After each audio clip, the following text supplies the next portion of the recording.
আসসালামু আলাইকুম রহমতুল্লাহি ওয়া বারাকাতুহু।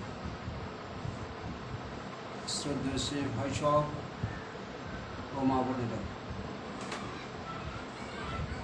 জেনে না জেনে করি কত অপরাধ, কখনো করো না তুমি বাদ প্রতিবাদ, তোমার দয়ার সীমা নাই নাই নাই।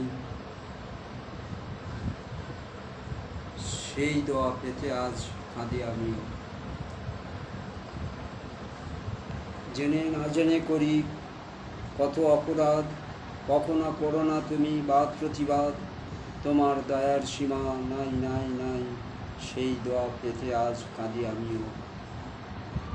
এখন যে ভিডিওটা বানানো হচ্ছে সেটা হলো এই 83 নম্বর ভিডিও শেষের অংশ থেকে শুরু করা হচ্ছে। সেটা হলো এই, যখন গবেষণা করার জন্য এলো আর সেখানে বলা হলো যে আজকের কোনো মুসলমান ইন্তেকাল করেছে কি, সন্ধান করা হলো। সন্ধান করে খুঁজে খুঁজে একটা গ্রামের সন্ধান পাওয়া গেল, সেখানে যন্ত্রপাতি নিয়ে সব এসে হাজির হলো।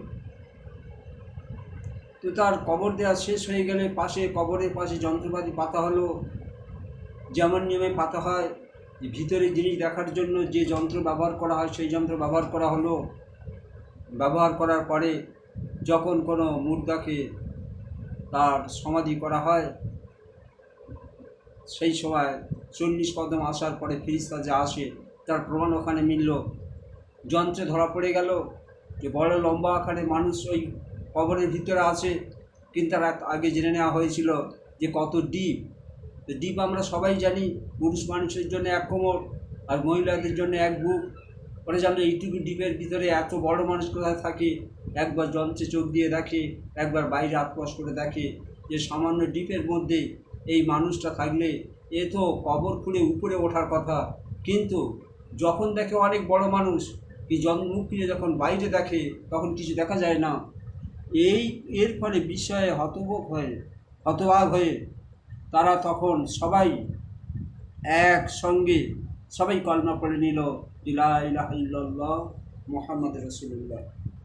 কলমা সবাই পড়ে নিল যে আজ আমরা জানি যে মৃত্যুর পরে আমাদের যে একটা জীবন আছে, কবরের জীবন, সেটা অবশ্যই আছে।